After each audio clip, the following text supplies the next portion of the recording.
guys, Hades here. I just woke up. I got a coffee with me. I hope you guys are having a great day. IK dropped some really interesting news yesterday. I've been quite busy with wedding stuff, but I finally got some time to bring you guys up to date with this new update. Now, there are some really insane things that are happening here, but a lot of it's up to interpretation, and I'm going to go ahead and give my thoughts. If you think that it might be played out differently, or you have your ideas how it might be played out, let me know in the comments below, and we can discuss it and talk about it. And I think that IK is definitely on the right page with this update, so let's dive into it. So, first, they came out with this post about federations in the Legion of Frostborn, and they came out with a statement saying establishing and maintaining diplomatic relations is crucial for survival and expansion of alliance. Now, this is very important. At the start of every KvK, if you don't form strong allies, you pretty much lose the battle.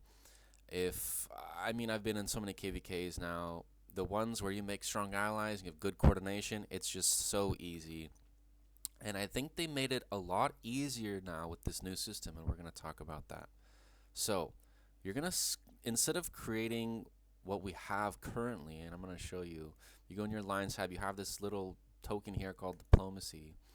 You just add different alliances as allies, and they limit it to 9 because KvK became a game of alts, and you just have 20 alt alliances. They make a ton of towers, and they are super annoying, but they limited you to 9.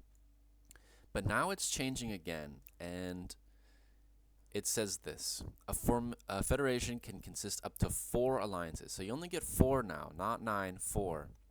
And the alliance leader can create a federation using gems. Whoever makes it becomes the leader, and they can transfer that to someone else. Now, this is interesting because you only get 4. So we're going from 9 to 4, which means they're kind of eliminating this alt play. There was so much play where you make alts in a different server and you build towers behind the wall, and just a bunch of nonsense that didn't really feel like uh, a server versus server event. So I hope this breaks up some of that problem and we can actually get some legitimate fighting. Now, it gets better. This is kind of the part that is up for interpretation. I'll give you my interpretation and what other people have been saying. Only alliances belonging to the same faction can form a federation. Now, a lot of people interpreted this as only people of the same color in a server can join this like federation. Now, let's go look at some things. First of all, we have our kingdoms. Your kingdom is the color you choose. You can change your color whenever you want, and they give their own little bonuses.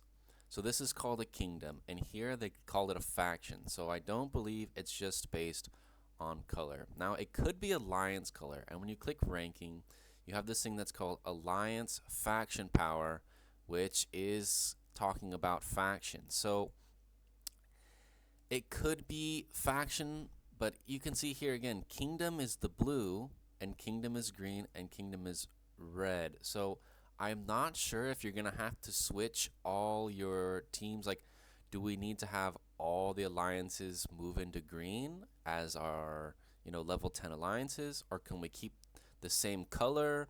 Or how is that working? Because if it is based on color, it's really putting multicolor servers at a strange disadvantage. They're going to have to rearrange everything. It would be very awkward, and I don't think that's what they intend. If it is what they intend, then I would have a backup plan. I would make sure your server has multiple level 10 alliances. And you can check that here in alliance level, and you can just go through. We have green with 3 level 10s, red with 2, and blue with 2. And then a few level 8s, which could easily be moved into 10. So if this was something that had to be done, I'm sure we would just move everyone into green as a server, because we are currently a 3-color server. But again, a lot of interpretation here. This could mean quite a few things. The word faction kind of throws us off just a little bit, but we have a good idea. Now, moving on, and I think this is the best part and probably the best change.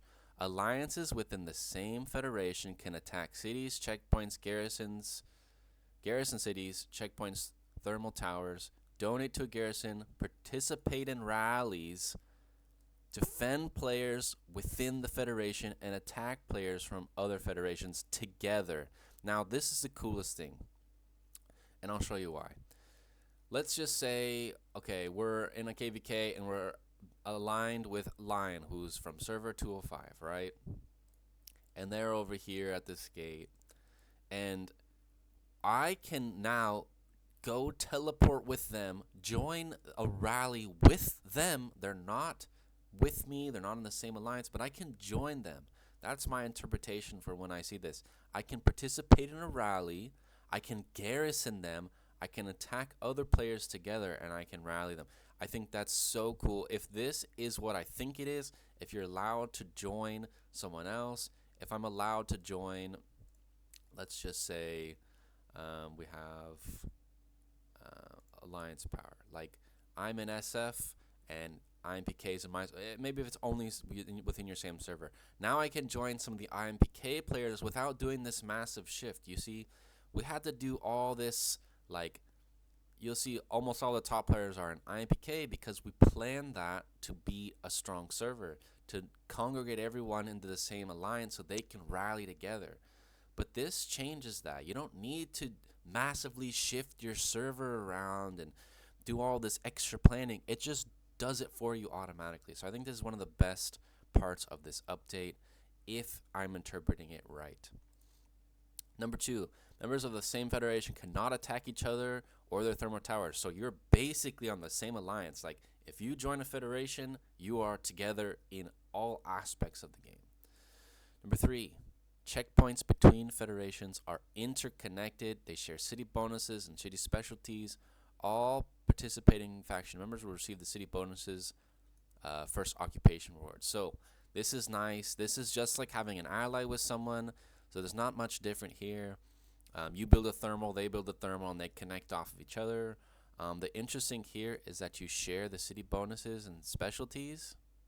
So I believe you'd get the same rewards. So you don't have to worry about sharing rewards anymore.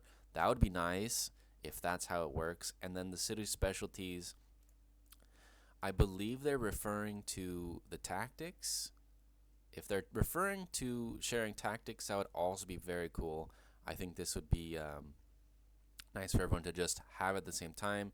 And then you don't have to, again, with the sharing cities and who gets as much, whatever. So I think that's a great addition as well. And finally, number 4, if Federation alliances attack a city to checkpoint together, and whoever gets the last hit owns it. So even though, like, if I was aligned with IMPK on my server and someone from IMPK had the last hit, they would technically own it. I don't know why that would matter, who owns it or not, because you're all in the same thing. Now, the only thing I kind of think that's missing, or there's probably a few questions still, and one question I still have is, what are you allowed to back out of a federation, or like how free flowing is it, how much gems does it cost, right, to make a federation? Because if the gems is too low, then I'm just gonna see a bunch of alt alliances running around causing havoc. I could see lots of loopholes with that. If it's too high, then that's a huge burden to place on one person to make the gems. I guess you can just use an alt to make the gems and then transfer leadership, which wouldn't be that big of a deal. But I'm pretty excited for this new Legion of Frostborn. I think there's a lot to be happy about. I think they've made a lot of improvements. I hope they make the map a little more cohesive, a little more interactive. I would love to see the duration of KvK not last 45 days, because I've never had a KvK last more than 10. I think people can't fight for more than a week. There's just not enough supplies or resources or tools. People just run out. So I hope they shorten KvK, but we're in the right direction. If you guys like this kind of video, let me know in the comments below, and I'll catch you guys in the next one.